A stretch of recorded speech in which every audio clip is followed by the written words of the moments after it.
मकान बनाने से पहले मकान का भूमि पूजन क्यों होता है? उत्तर दीजिए, बोलो रे भाई। दुकान बनाने से पहले, मकान बनाने से पहले, मंदिर जहां बनता है उस मंदिर का भूमि पूजन, दुकान जहां बनती है उस दुकान का भूमि पूजन, मकान जहां बनता है उस मकान का भूमि पूजन क्यों किया जाता है? किस लिए करते हैं? ओम शिव महापुराण की कथा कह रही है सागर से कि जिस भूमि पर मंदिर बन रहा है, जिस भूमि पर मकान बन रहा है, जिस भूमि पर दुकान बन रही है, जिस भूमि पर कथा होना है, जिस भूमि पर यज्ञ होना है, जिस भूमि पर सत्संग होना है, उस भूमि का भूमि पूजन, ध्वजारोहण इसलिए किया जाता है कि उस भूमि पर भगवान का निवास होने वाला है।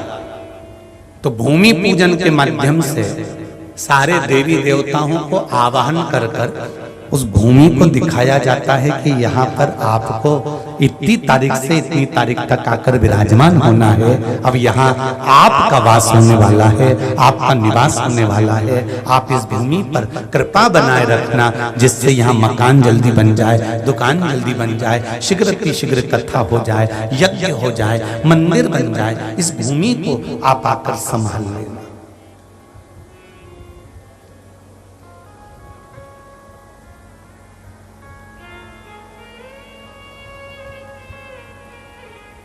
शंकर भगवान माता पार्वती को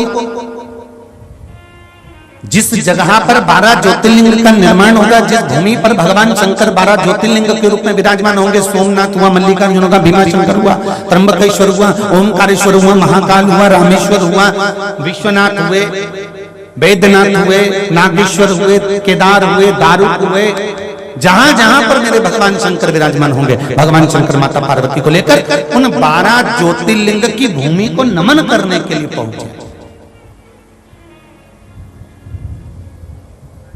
और सारी भूमि को नमन करने के बाद में मेरे महादेव पहुंच गए सीधे रामेश्वरम की भूमि पर, समुद्र के किनारे।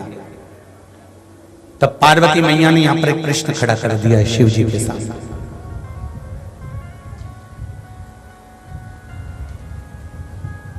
पति और पत्नी, इन दोनों का जो संवाद होता है, यदि पत्नी और पति का अगर संवाद होता है तो संवाद में अगर धर्म की चर्चा होती है तो ये निश्चित है कि गर्भ से होने वाली संतान भी धर्ममय ही होगी। ये निश्चितता, निश्चितता।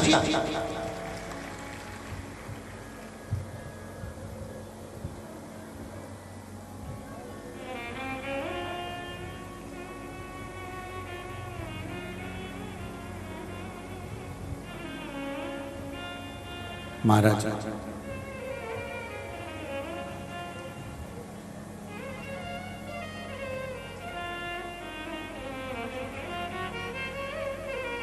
जिससे एक तेज हवा चलती है तो वो चली हुई हवा मौसम बदल देती है। गर्मी पड़ रही हो, ठंडक ला देती है। कई बार ऐसी हवा चलती है कि पानी को खींचकर पानी बरसा देती है।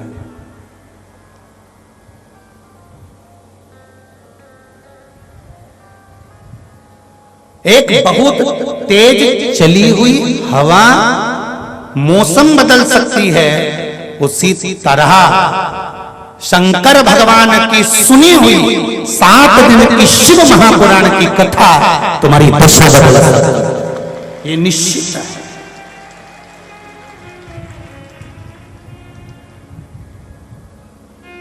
हवा मौसम बदलने का बल रखती है और शिव महापुराण की कथा तुम्हारी दशा बदलने का बल रखती है। ये शंकर की वो कथा है जो तुम्हारी जिंदगी को बदलने का क्रम कर सकती है। और क्यों ना बदले?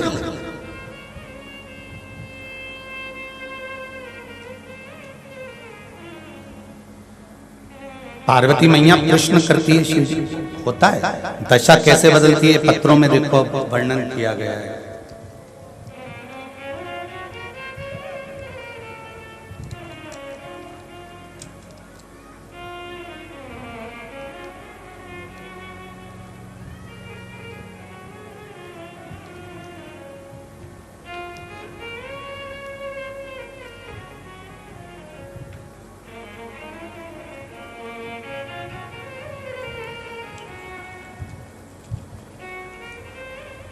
मेरी 7 साल की बेटी ने ये उपाय किया है गुरुजी।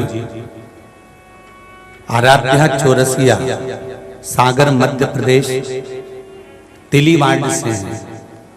कहीं बेटी हैं तो हाथ उठाया।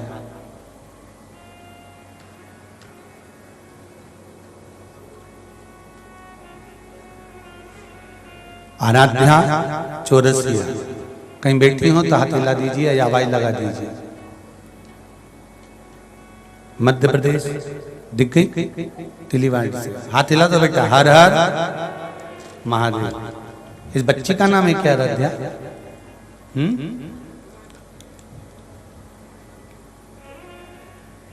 गुरुजी 2 साल से कान के ऊपर वाले हिस्से में गांठ हो गई थी। डॉक्टर ने ऑपरेशन के लिए बोला था। जिस पत्र को हम पढ़ रहे हैं, ये पत्र आस्था चैनल पर भी पढ़ाया जाता है, जिससे आपको ज्ञात हो कि पत्र आपने भेजा है और ये पत्र है जिसने लिखा वो सामने है। डॉक्टर ने ऑपरेशन के लिए बोला था, ऑपरेशन कराना पड़ेगा बेहोश करके, लेकिन हम लोग ऑपरेशन नहीं करवाए। बाबा की ऐसी कृपा रही कि शिव महापुराण सुनी, आपके द्वारा बताए अनुसार उपाय किया। 1 लोटा जल, 1 चावल का दाना, 1 धतूरा रोज शिव जी को बेटी ने खुद चढ़ाना शुरू किया। कम से कम 1 महीने में गांठ बिल्कुल ठीक हो गई। जनवरी के माह में उपाय किया, जनवरी में ही बाबा की कृपा हो गई और दवा खाना भी बंद हो गई और डॉक्टर ने कह दिया अब इसको गांठ नहीं है। बहुत बहुत साधुवाद। मेरा देवाधिदेव महादेव को आपने गुड़िया 7 साल की आपकी उम्र है और अपने दिल से शिव जी को 1 लोटा जल चढ़ाया है बाबू। अगर छोटा सा बच्चा भी शंकर से आराधना कर रहा है और दिल से चढ़ा रहा है तो जो गांठ गली है बाबा देवाधिदेव महादेव की कृपा से गली है। हर हर महादेव। शिव आराधना का दूसरा एक पत्र देखिए।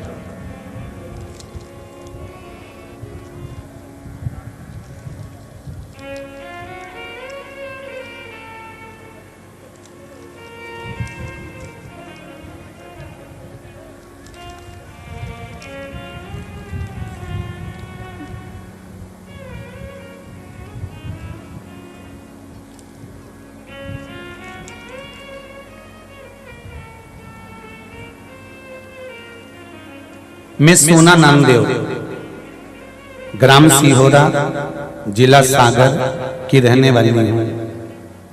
सोना जी नामदेव कहीं बैठी हो तो हाथ उठाइएगा। आप ही हैं? दोनों हाथ हिला दीजिए। हर हर महादेव।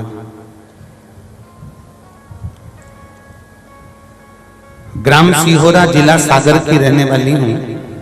मेरी बड़ी बेटी का मासिक धर्म 1 साल 6 महीने से रुका हुआ था। वह मासिक धर्म नहीं आ रहा था। मैं बहुत चिंता में रहती थी क्योंकि उसकी जिंदगी का सवाल था। मैंने उसके पापा जी से कहा कि उसको किसी अच्छे डॉक्टर को दिखाना है, तो वह बोले कि मुझे सिर्फ 2 दिन का समय दो, फिर उसके बाद चलेंगे। गुरुजी वह अगले दिन भोले बाबा के मंदिर से बेलपत्र उठा कर लिया, जल चढ़ाया, जल भर के लिया और बच्ची से कहा कि मैंने शिव महापुराण में सीहोर वाले महाराज के मुख से सुना था कि सारी समस्या का हल 1 लोटा जल, तो इस जल को चढ़ाकर लाया हूं और शंकर जी के मंदिर के बेलपत्र उठाकर लाया हूं। उस बेलपत्र को खिलाकर जल पिला दिया। गुरुजी मात्र 12 घंटे बाद मेरी बेटी का मासिक धर्म वापस चालू हो गया। ये शिव की कृपा। बैठिए बहन। हर हर महादेव। 1 साल 6 महीने से जो औषधियां भी खाई, स्वास्थ्य का स्मरण भी करा, पर शिव भक्ति में वो बल है। एक बात आप लोगों से कहेंगे, शंकर जी की कथा में ना बेल है ना भभूति है, शिव जी की कथा में ना कुछ है। शिव जी की कथा में तो केवल एक विश्वास है। और तुम्हें सियोर वाले महाराज के चक्कर में नहीं पड़ना है। ना तुमको सियोर वाले महाराज के आगे पीछे घूमना है, ना सियोर वाला महाराज तुमको कुछ देगा, ना हमको ज्योतिषी आती है, ना मंत्र आता है, ना तंत्र आता है, ना साधना आती है। हम तो केवल इतना जानते हैं कि शंकर पर अगर विश्वास कर कर 1 लोटा जल चढ़ाकर बेलपत्री को शंकर जी से मांग कर कि बाबा ये तुम्हारी चढ़ी हुई बेलपत्र है, मैंने सुना है आप पर चढ़ी हुई वस्तु औषधि हो जाती है, मेरे स्वास्थ्य ठीक नहीं है, शरीर में गांठ पड़ गई है, शरीर में ये दुख है, घुटने में तकलीफ है, आप अपनी एक बेलपत्र औषधि बनाकर दे दीजिए, शिव जी से मांग कर लाओ, उसको प्रेम से खाओ, बाबा चाहेगा तो अमृत कर कर तुम्हारी जिंदगी को संभाल। हमें न तंत्र आता, न मंत्र आता, न साधना आती, हम तो केवल शंकर को जानते हैं और वो भी पूरा नहीं जानते। संसार में जो पैदा हुआ वो परमात्मा को कैसे जान सकता है?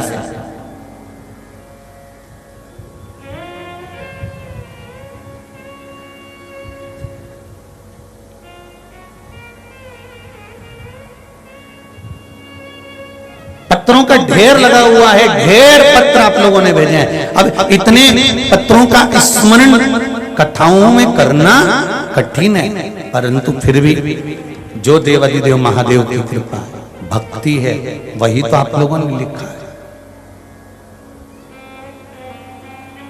तेरा ही दिया मैंने खाया पिया तेरा शुक्रिया है, तेरा शुक्रिया है। हम तो कहेंगे अगर श्री श्याम बाबू केसरवानी ने अगर ये कथा करवाई है और उनके 5 पुत्रों ने इस कथा के आयोजन को रखा है, तो श्याम बाबू केसरवानी पर कहीं इनके परिवार पर शंकर जी की करुणा हुई और आपके द्वारा शिव की स्तुति हुई, इसलिए कहीं यह कथा।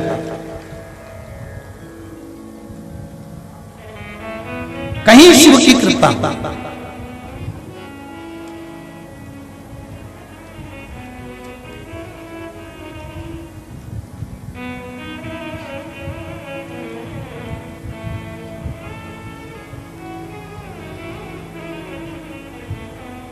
और धन्य ऐसे माँ बाप और धन्य ऐसे पुत्र और पुत्र वधुएं जो आगे रहकर इस पावन शिव महापुराण की कथा में अग्रण्य भाव और सागर वालों, आपको भी धन्यवाद है जो बसें लगा रहे हो, पानी की व्यवस्था कर रहे हो लोगों को।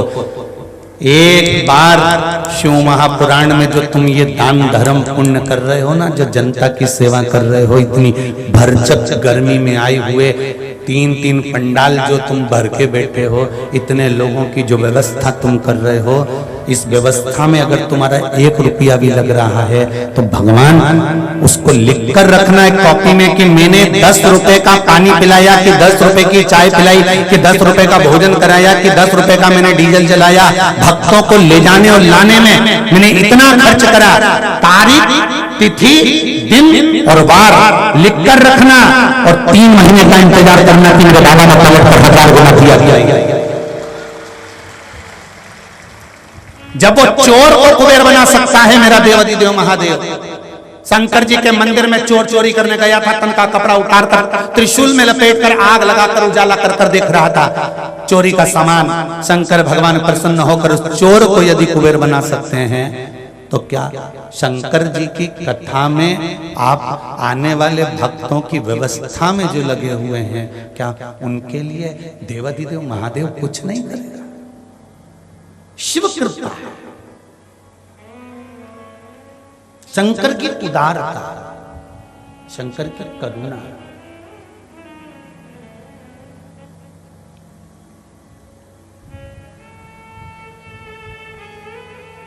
मैं तो बाबा भोलेनाथ जी से यही प्रार्थना करता हूं हर पल, महादेव कोई एक खेल रचा दो, महादेव कोई एक खेल रचा दो, सारी दुनिया को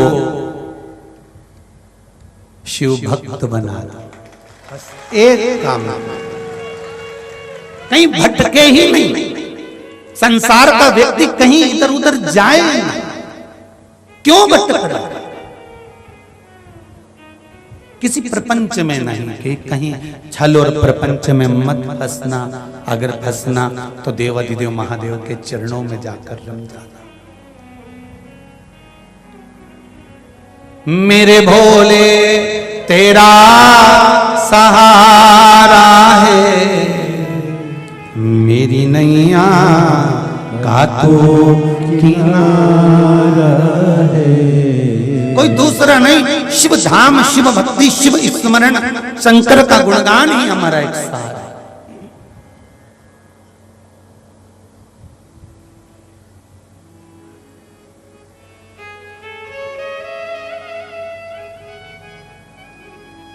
पार्वती जी ने कृष्ण खड़ा कर दिया शिव जी के सामने।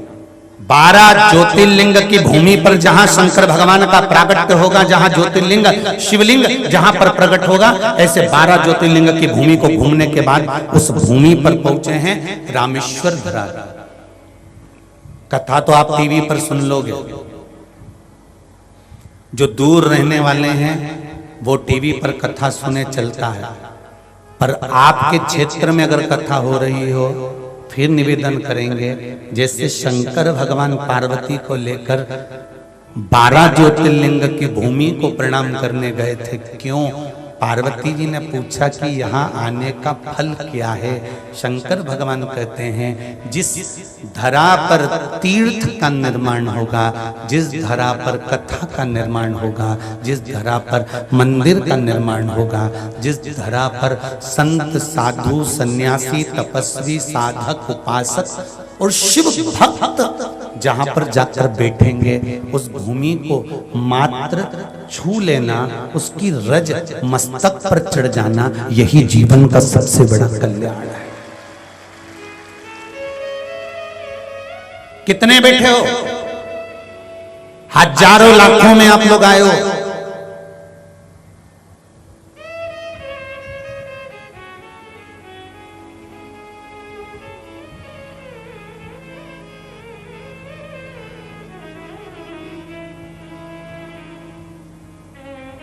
एक टेंट की, एक डूम की कैपेसिटी, कल केसरवानी जी बता रहे थे कि 70,000 आदमी की एक डूम की कैपेसिटी है, तो 2 और 3 और उससे अंदाजा लगा। अब इतनी संख्या में आप आए हो और इतनी संख्या में बैठकर आप शंकर का नाम ले रहे हो।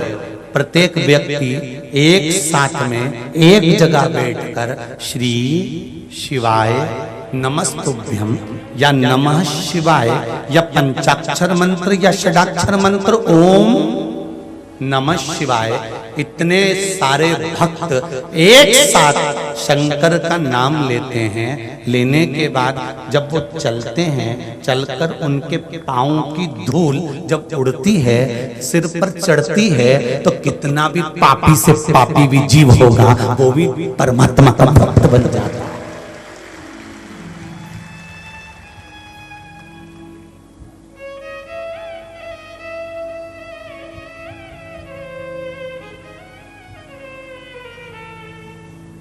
कितना पापी से पापी जीव वो भी परमात्मा का गुणगान कर कर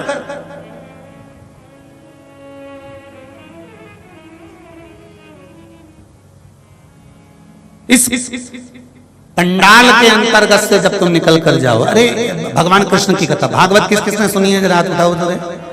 अरे बहुत बढ़िया, धर लो धर लो। हमने तो सुना है सागर को वृंदावन कहते हैं, हमने तो सुना है सागर को वृंदावन कहते हैं। एक बिहारी जी का मंदिर वृंदावन में है तो दूसरा बिहारी जी का मंदिर हमारे सागर में है। एक राधा रमन लाल जी का मंदिर वृंदावन में तो है, तो एक राधा रमन लाल का मंदिर सागर में है। चिंतामन गणेश एक उज्जैन में है तो दूसरा चिंतामन गणेश सागर में है।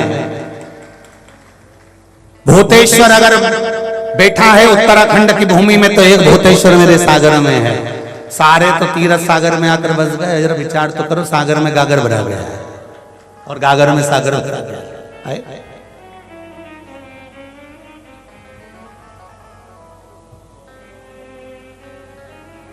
भागवत जी आपने सुनी है?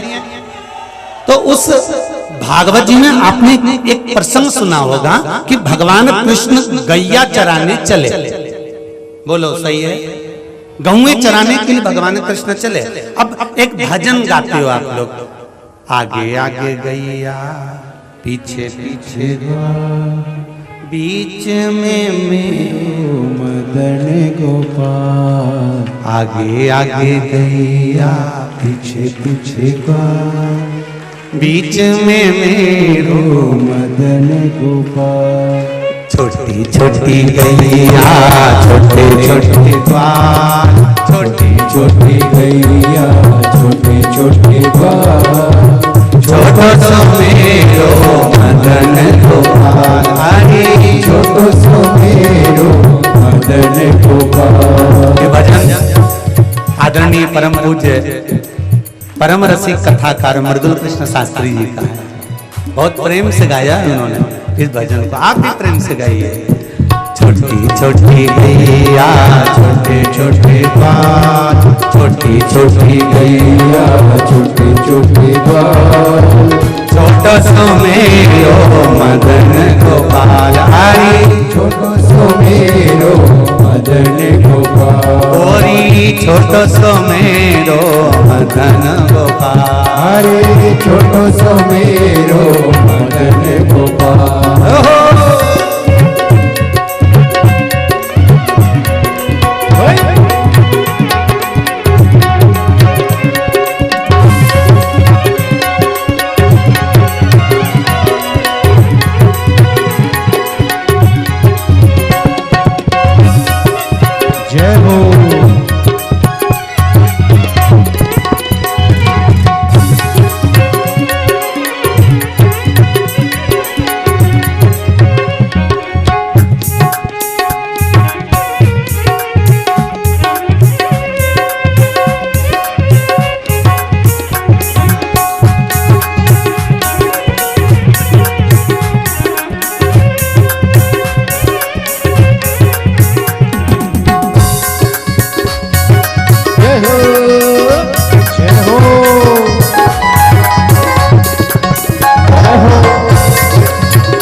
गैया दूध पीवेगा, घास खाए गैया दूध पीवेगा।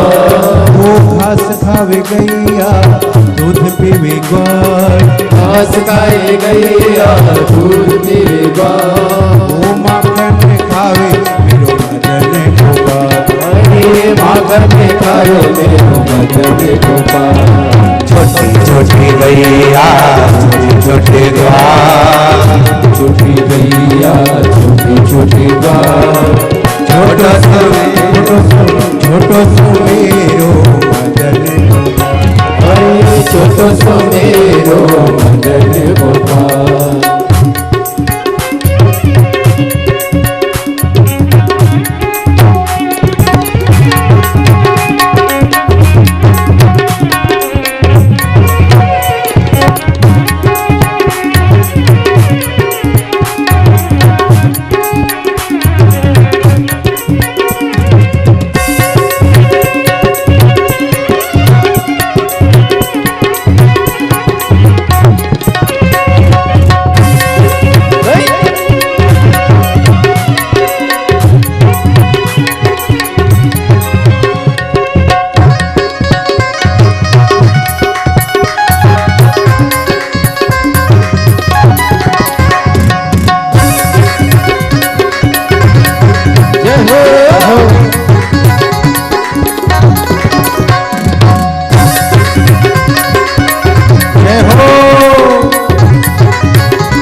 आगे आगे गैया पीछे पीछे ग्वाल, आगे आगे गैया पीछे पीछे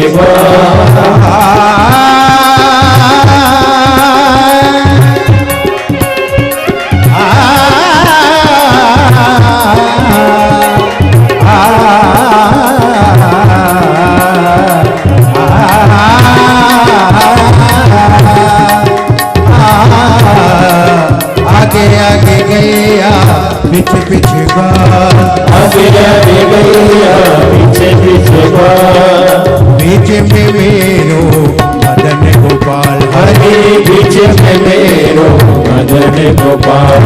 छोटी गैया छोटी छोटी ग्वाल, छोटी गैया छोटे छोटे ग्वाल, छोटो सो मेरो मदन गोपाल, अरे छोटो सो मेरो मदन गोपाल।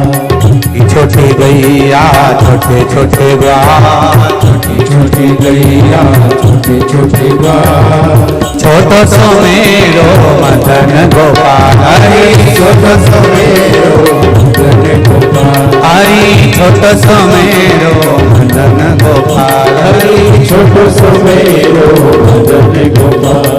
जी छोटो सो मेरो मदन गोपाल, हरे छोटो सो मेरो मदन गोपाल। भगवान शिव की कथा कह रही है।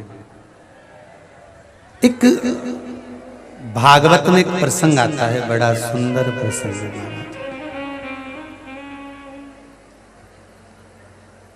पहले सभी शिव महापुराण के मूल मंत्र का स्मरण करेंगे और अपने दिल की बात शिव जी से कहेंगे। श्री शिवाय नमस्तुभ्यं, श्री शिवाय नमस्तुभ्यं, श्री शिवाय नमस्तुभ्यं, श्री शिवाय नमस्तुभ्यं, श्री शिवाय नमस्तुभ्यं। अपने हृदय की बात बाबा से कहो, बाबा मेरे मन की मनोरथ पूर्ण करना। सुना है तेरी कथा में बैठ कर जो मांगा जाता है वो तू पूर्ण करता है, तेरी कृपा से मिला। भागवत में एक सार आता है कि आगे भगवान गाय को लेकर चल रहे हैं, पीछे भगवान कृष्ण चल रहे हैं। कारण शिव महापुराण की कथा कहती है कि गौ माता के चरण के पीछे कृष्ण के चरण। ये गाय चराने जा रहे हैं तब की बात, और जब चराकर वापिस आते हैं मेरे कृष्ण, तब कृष्ण पीछे नहीं रहते। भगवान कृष्ण बंसी बजाते हुए आगे चलते हैं और गाय बछड़े सब पीछे पीछे चले आते हैं। दोनों में क्या अंतर है कि जब मेरे ठाकुर, जब मेरे कृष्ण आगे आगे चलते जाते हैं और पीछे पीछे गाय बछड़े चलते जाते हैं, तो मेरे भगवान के चरण जो रज पर पड़ते हैं, धूल पर पड़ते हैं, भूमि पर पड़ते हैं, गाय के खुर के द्वारा वो धूल उड़ती है और उड़कर सारे वृक्षों पर, लताओं पर, पशु पर, पक्षी पर जमती है, तो उन लता पशु पक्षी का भी कल्याण हो जाता है उस भगवान के चरण की रज से। उसी तरह नजदीक में अगर शिव महापुराण की कथा हो तो ये भगवान से प्रार्थना करना कि मैं कैसे भी उस कथा तक पहुंच जाऊं। इतने शिव भक्त आएंगे, उनके चरण की रज जब मेरे मस्तक पर चढ़ेगी तो मेरा कल्याण तो वैसे ही हो जाएगा। वैसे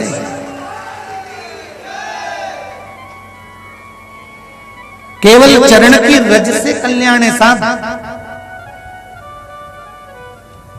और जितने भी आए हो ना यहाँ पर कथा सुनकर जाओ ना, तुम्हारे शरीर पर अगर रज लग गई हो, धूल लग गई हो इस शिव महापुराण की, तो घर जाकर थोड़ी सी झड़ा देना।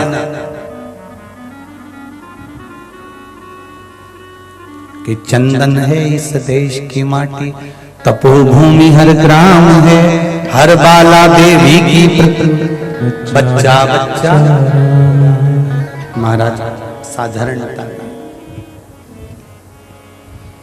पार्वती जी ने शिव जी से प्रश्न किया कि ये धरा पर आप मुझे लेकर आए हो,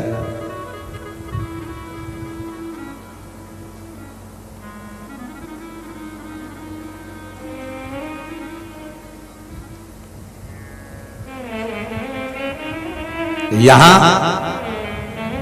कौन से शिवलिंग का निर्माण होगा? शंकर भगवान ने कहा, पार्वती जब मेरे राम जी के पिताजी भी चले गए होंगे, जब मेरे राम जी के राजपाट को छोड़कर मेरे राघव जी जब वन में आएंगे, पहुंचेंगे, पार्वती जब माता सीता भी उनके पास से चली गई होगी, पार्वती तब मेरे राघव जी के मन को जब लगेगा कि अब सब कुछ वापस प्राप्त करना है। देखिए मेरे राम जी की लीला, परमात्मा को क्या जरूरत थी कि बालू रेत का शिवलिंग बनाओ और उसकी पूजन करो? क्यों ब्राह्मण कहते हैं कि सावन के महीने में पार्थिव शिवलिंग का निर्माण कर लिया गया? क्यों बार बार हम शिव महापुराण में कहते हैं कि साल में 6 महीने में, 12 महीने में, 3 महीने में, 4 महीने में, 2 महीने में, 1 महीने में एक बार कम से कम पार्थिव शिवलिंग का निर्माण कर कर उसका पूजन करा करो? क्यों कहते हैं?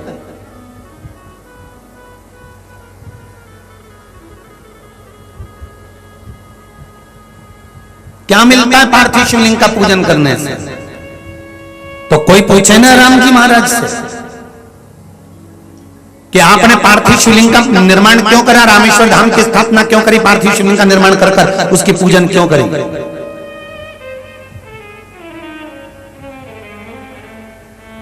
जब कोई मार्ग समझ में ना आए, कोई रास्ता ही ना मिले, दुख ही दुख पड़ते जा रहा है। दशरथ जी चले गए, वन में डोलना पड़ रहा है, सीता जी भी चली गई, दुख पर दुख, सामने कोई रास्ता नहीं दिख रहा समुद्र लांघने का, तकलीफ पर तकलीफ पड़ती चली जा रही है। तब राम जी ने विचार कर लिया, जब सब दूर से हताश हो जाओ तब एक शिवलिंग का निर्माण करो पार्थिव, उसकी पूजन करो और फिर उसका निर्माण कर पूजन कर कर उससे प्रार्थना करो। और मेरे राम जी ने वही किया। मेरे राघव जी ने शिवलिंग का निर्माण करा, पूजन करी, और उसका फल क्या मिला? सेतु भी बन गया, लंका भी पहुंच गए, रावण भी मर गया, सीता भी मिल गई, वापिस अयोध्या भी आ गए, राम राज्य वापिस छा गया और अवध के राजा राम बन भी गए, वापिस बन गए अवध के राजा।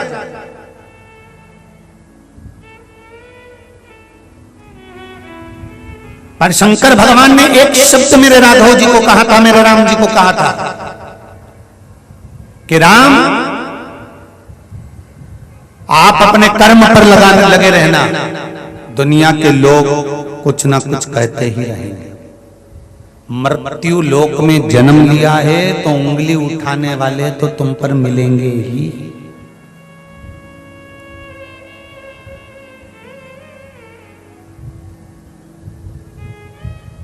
लोग भगवान को नहीं छोड़ते तो तुमको और हमको छोड़ेंगे? जब राम जी महाराज ने गिद्धराज जटायु का अंतिम संस्कार किया था ना, तो कई लोगों ने राम जी को अपशब्द कह दिया था, बताओ खुद के पिताजी का तो अंतिम संस्कार करानी न दूसरे को आग लगाते फिर रहा। राम जी को नहीं छोड़ा लोगों ने।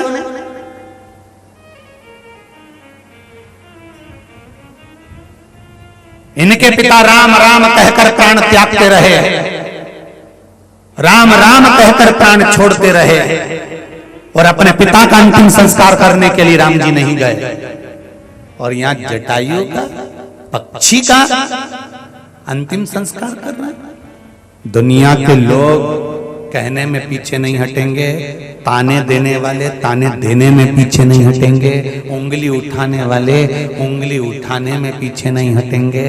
तुम एक काम करना, राम शिव की भक्ति से पीछे नहीं हटे, तुम भी शंकर की भक्ति से पीछे मत हटो।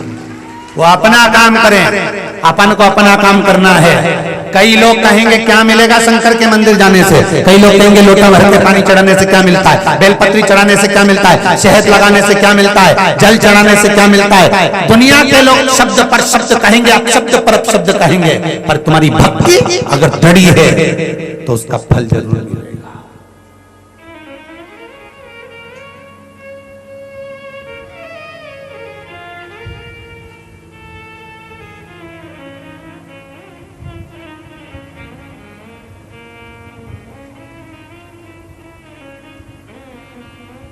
उंगली उठाने वाले उठाते रहेंगे, अपशब्द कहने वाले कहते रहेंगे। तुम अपनी भक्ति पर ध्यान दो, आप शिव भक्ति पर ध्यान दो।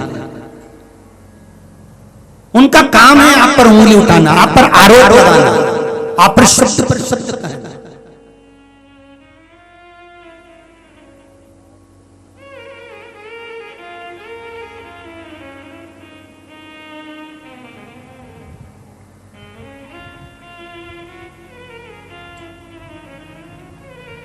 अभी अभी बीच में तो लोगों ने यहां तक कह दिया था, गुरुजी बताते हैं कि बेलपत्री पर शहद लगाकर चढ़ाकर जाओ तो बच्चा पास होता है, और गुरुजी का ही बेटा फेल हो गया था।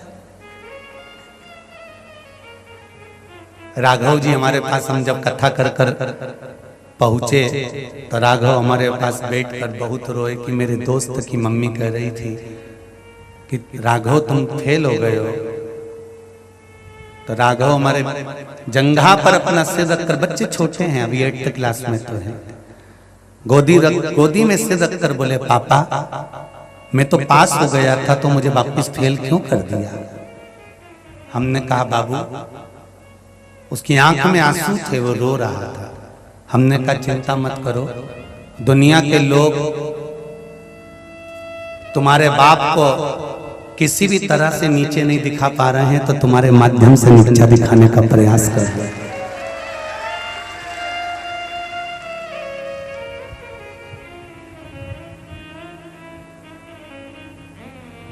प्रमाण देने की जरूरत नहीं होती, प्रमाण तो मेरा शिव देता है। फिर भी जब समिति के लोग नहीं माने तो राघव की मार्कशीट व्हाट्सएप पे डलवाई कि भैया लोगों को मन में तो आए कि छोरा कब पास हो गया तो फेल का क्यों, गलत भाव प्रकट करना। राष्ट्र हित का कार्य करिए, सनातन धर्म को आगे बढ़ाने का प्रयास करिए। अपनी माता की कोख को और माता की गोद को गंदा मत करिए। किसी भी तरह से अपशब्द कहकर या सनातन धर्म को कोई आगे बढ़ा रहा हो उस पर उंगली उठाकर अपनी माता की कोख को गंदा करने का प्रयास मत करिए। बन सके तो सनातन धर्म को आगे बढ़ाने का प्रयास करिए कि हम सनातनी हैं और हमारे सनातन धर्म को हमें अपने अग्रण्य भाव में लेकर जाना है। वापिस इस भारत की भूमि के गौरव को आगे बढ़ाना है। ये साधारण नहीं है। लोग राम जी को नहीं छोड़े तो आप पर हमें कौन छोड़ने वाला? पर अपनी भक्ति पर विश्वास रखना। शंकर जी के मंदिर में जाना एक लोटा पानी चढ़ाने के लिए तो तुम्हारा विश्वास पक्का होना चाहिए, सीहोर वाले महाराज पर नहीं, पंडित प्रदीप मिश्रा पर विश्वास मत करना, क्योंकि ये तो मानव का शरीर है। इस मनुष्य शरीर का कोई भरोसा नहीं होता। भरोसा शिव महापुराण पर करना, शंकर की कथा पर करना, जिस मंदिर में जल चढ़ाने जा रहे हैं उस शिव पर करना।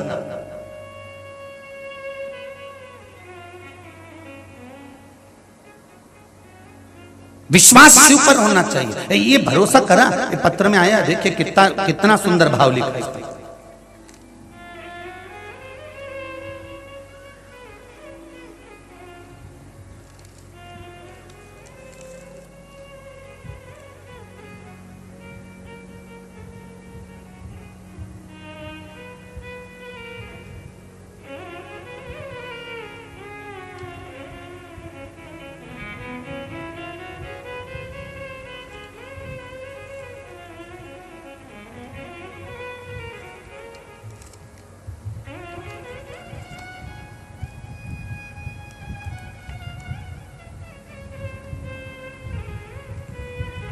दमोह से किरण तिवारी कहीं बैठी हो तो खड़ी होकर दोनों हाथ हिला दें। हर हर महादेव। गुरुजी मेरी 2 बेटियां हैं, जिसमें से बड़ी बेटी जिसको जन्म से शुगर है, अभी वह 17 वर्ष की है। 500 शुगर रहती थी उसको, बड़ी तकलीफ थी गुरुदेव, जन्म से ही वो शुगर का मरीज है। सारे डॉक्टरों का इलाज चला, टेबलेट चली, औषधि चली, पर शुगर लेवल में नहीं आ रही थी। तब किसी ने कहा कि भोलेनाथ पर चढ़ी हुई एक बेलपत्र खिलाना प्रारंभ कर, 1 लोटा जल चढ़ाना प्रारंभ कर। बाबा की कृपा से अब वो 500 रहने वाली शुगर 250 पर आ गई है। ये शिव की कृपा है। बेटो बहन, हर हर महादेव।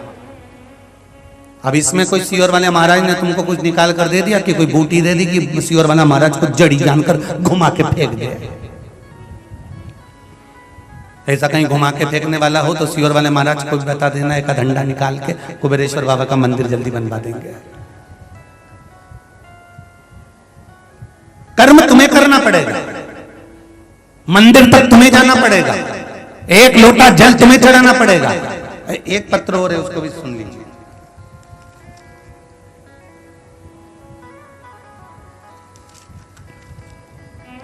माधुरी बड़ोनिया नेहा नगर सागर से हैं, कहीं बैठी हो तो हाथ हिला दीजिए। आप ही हैं? हर हर महादेव। गुरुजी हम पिछले 1 साल से कथा सुन रहे हैं आपके द्वारा। सुना था धतूरे और अबीर वाला उपाय तो किया। मेरे पापा के हाथ कांपते थे, 24 घंटे हाथों में कंपन रहता था। गुरुदेव वो धतूरे वाला प्रयोग करा, उस दिन से आधे घंटे के बाद उनका हाथ का कंपन बंद हो गया और वो एकदम स्वस्थ हो गए। ये शिव की कृपा। अगला वर्णन किया है मेरे बाबा ने, कितना दिया है इस पत्र में वर्णन कर सकती हूँ गुरुजी। मेरे दांत में बहुत दर्द था, आपने जो कथा में बताया था रुद्राक्ष के जल और खाली पेट बेलपत्र के पानी का, वो मैंने करना प्रारंभ करा और मुझे आराम लग गया। मेरी बहन की बेटी खाना नहीं खाती थी, जबरदस्ती उसके मुंडा में ठूसना पड़ता था। जय हो। तब उसको आपका बताया हुआ 11 समी पत्र वाला उपाय, पीपल के पत्ते वाला बेलपत्र वाला उपाय करवाया। अब उनकी बेटी खुद हाथ से भोजन मांगकर खाती है, उसको ठूसना नहीं पड़ता है। ये शिव कृपा। अब शंकर की भक्ति कहते किसको है, करना कैसी है, उसमें कोई दूसरा नहीं, करना तुम्हें पड़ेगा। बैठो बहन बैठो। हर हर महादेव। बैठिए। शिव कृपा।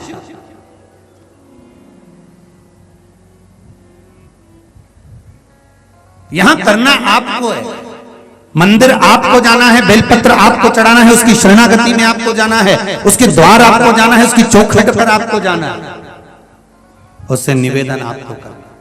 पर बिना विश्वास के नहीं, पूर्ण विश्वास के साथ शिव के द्वार जाइएगा। पूर्ण विश्वास के साथ, पूर्ण भरोसे के साथ।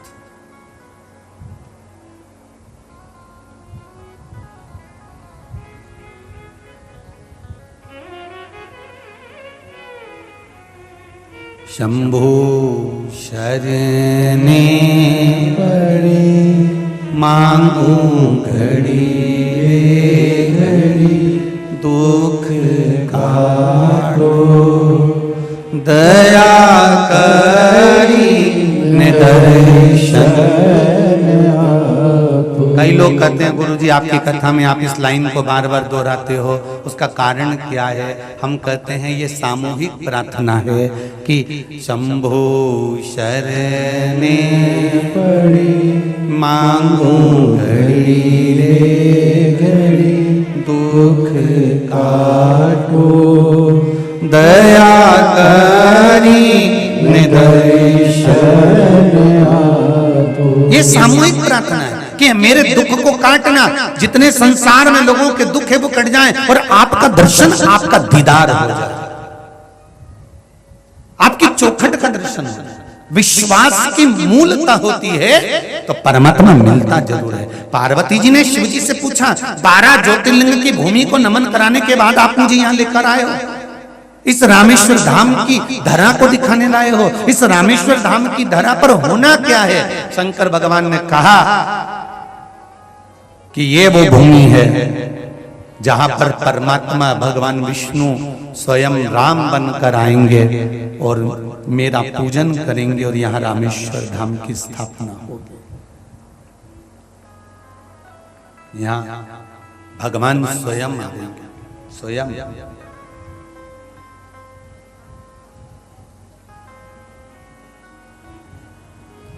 राम जी और आपका पूजन करेंगे? हाँ, परमात्मा को भी भगवान के पूजन की जरूरत होती है, क्यों नहीं? मृत्यु लोक में अगर आए हो तो शिव की आराधना तो करना पड़ेगी।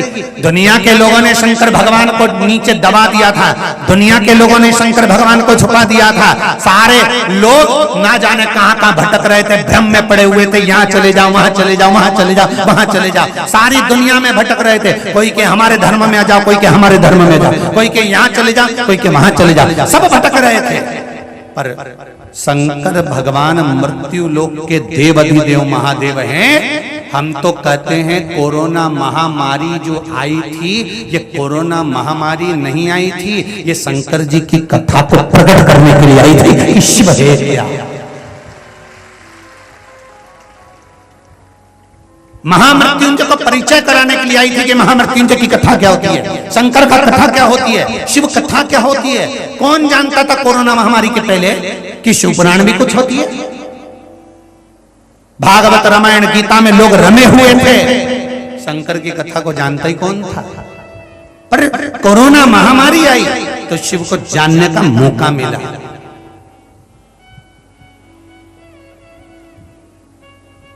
शंकर को पहचानने का मौका मिला, अपने करीबी को पहचानने का मौका मिला कि कौन अपना है, कौन पराया है।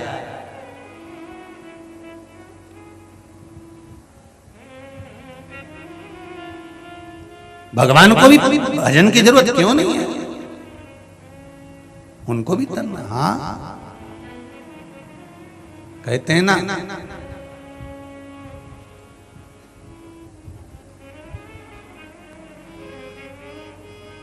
गंगा गलती से हुए पाप को धो देती है। कौन? बोलो बोलो जरा जम के बोलो। गंगा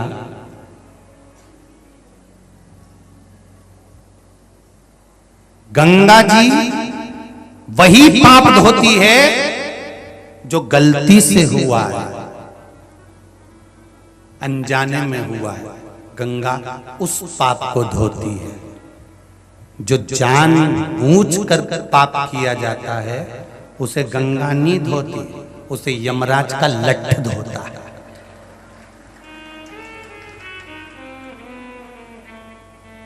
तुम जान कर कर किसी को परेशान करो, जान कर कर किसी का धन खा गए, जान कर कर तुमने किसी को कष्ट दिया, गंगा गलती से अनजाने में हुए पाप को गंगा का जल धोता है, पर जानबूझ कर किए हुए पाप को गंगा का जल नहीं धोता, उसे यम धोता है, उसे कोई दूसरा नहीं धोता।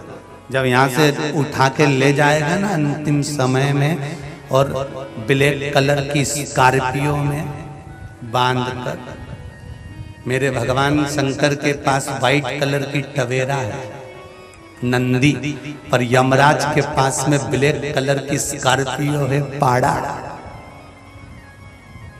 और उससे जो बांध कर ले जाएगा, धोते धोते ले जाएगा, और तुम चिल्लाती रह जाओगी मैंने कहीं बिगाड़ा, मैंने कहीं बिगाड़ा, मैंने क्या बिगाड़ा, मैं ये यमराज में तेरे हाथ जोड़ू, मुझे मत मार।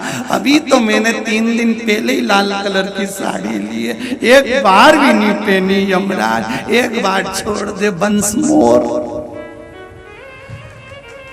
एक बार छोड़ दे मुझे वंश मोर, यमराज के चल रही लीला कि दोनों चल फेर दिया उन्हें धर के, तो लीला फिर चुप ही गई। मैंने लाल कलर की साड़ी, फिर रोती रोती बोली हमारी लाल कलर की साड़ी मैंने अभी पीको करवाई, वो की फाल लगवाई, कौन पहनेगा। इतने में यमराज बोला, सियोर वाला महाराज हमेशा कहता था कि रोज प्रतिदिन सुबह से उठकर रात को सोते समय तक रोज ऐसे जीना कि कल दिन आए कि नहीं आए, आज का दिन फुल एंजॉयमेंट के साथ जीना, फुल आनंद। तेरे को रोज कहते थे कि रो के जिंदगी मत निकाल, पर सुबह से उठकर एक ही काम करती थी महाराज, नाश कर दिया। सुबह से उठे और रोने बैठ जाए, उसने ये कर दिया, उसने वो कर दिया, ये यूं हो गया, वो यूं हो गया, बहू ने इतनी रोटी फेंक दी, सब्जी फेंक दी, उन्हें ध्यान नहीं दिया, वो तो अमीर बाप की है, वो गरीब बाप की है, न उसका बाप ऐसा, न उसकी माता ऐसी। दिन भर कोसते कोसते कोसते कोसते सुबह से शाम निकाल दिया और जिंदगी खुद की नरक कर ली। अरे सुबह से तैयार होके खजूर वाली चोटी करके, पेंसिल से लाइन खींच के डब्बा भरती, आंखों को नीला पीला करके भगवान का भजन करती, तो भगवान भी कहते गजब लग रही लीला तुम्हें कहीं। पर पूरी जिंदगी रोने धोने में निकाल दी, उसने ये कर दिया, उसने वो कर दिया, उसने ये करा, उसने वो करा, वो ऐसी थी, वो वैसी थी। सुबह से लेकर रात तक रोती रही रोती रही रोती रही रोती रही, और रात किसने देखी, और आधी रात के सांस रुकी गई नहीं निपटी गई, तो कौन भरोसा जिंदगी का।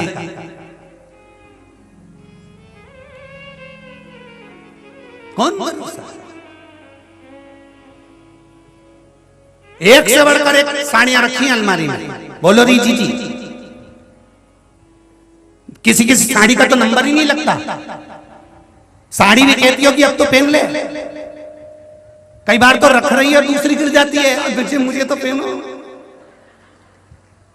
साड़ी भी कहती है कि मुझे पहनो। 52 साल की हो गई, कब पहनेगी मेरे को। तेरे मामा जी ने दी थी, उस दिन से पीको करके धरी हूं, फैशन ही खत्म हो गया, अभी भी धरी हूं, पेन तो लो। साड़ी भी कह रही है, बार बार गिर के कह रही है, फिर बार बार हाथ में आई तो इसने पलंग पेटी में धर दिया, अब पेन ले। उन्हें पलंग पेटी में धर दी। दिवाली पे पलंग पेटी साफ करी तो उन्हें निकल के आ गई, हो राम इतनी बढ़िया धरी, मैंने तो पहनी ही नहीं। फिर निकाल के ऊपर धर ली, फिर पहनने वाली थी, सारी तैयारी हो गई।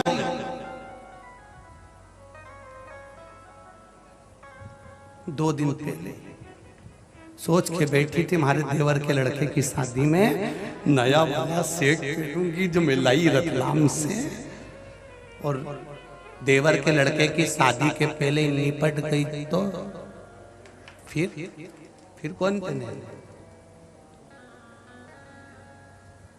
बड़ा कपड़ा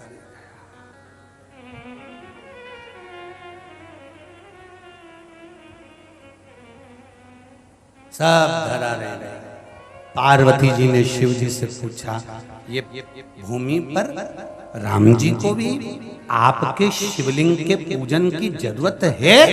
शंकर भगवान ने कहा, सुनो पार्वती, आज मैं आपको एक शब्द कहता हूं, मृत्यु लोक में, संसार में, पृथ्वी पर अगर जन्म लिया है, हाँ तुम चंद्रमा पे जन्म लो या सूरज पे जन्म लो या मंगल में जन्म लो या तुम गुरु पे जन्म लो या जितने ग्रह उस पे जन्म लोगे तो तुम भले शंकर जी की पूजन करो मत करो, कोई मतलब नहीं। पर पृथ्वी पर भगवान शंकर कहते हैं अगर किसी का जन्म हुआ है, मृत्यु लोक में अगर कोई पैदा हुआ है, तो शिव जी कहते हैं उसको शंकर के शिवलिंग की अगर वो आराधना करेगा, मेरी आराधना करेगा, तो ये निश्चित है उसके सारे दुख काट कर मैं उसके सुख की घड़ी को उसके पालना करूंगा।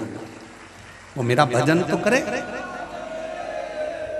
भजन तो करो, भजन भोले बाबा का करते रहोगे तो संसार सागर से तरते रहोगे। एक भजन का बल इतना प्रबल होता है। सुनो पार्वती,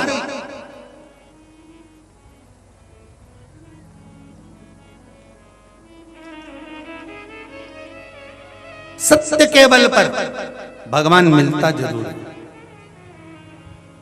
शंकर भगवान ने यहां लीला रच दी। मेरे देवाधिदेव महादेव पार्वती से बोले मुझे कोई जरूरी काम आया है, मैं जा रहा हूं। तुरंत समुद्र के तट पर माता पार्वती को छोड़कर शंकर भगवान चले।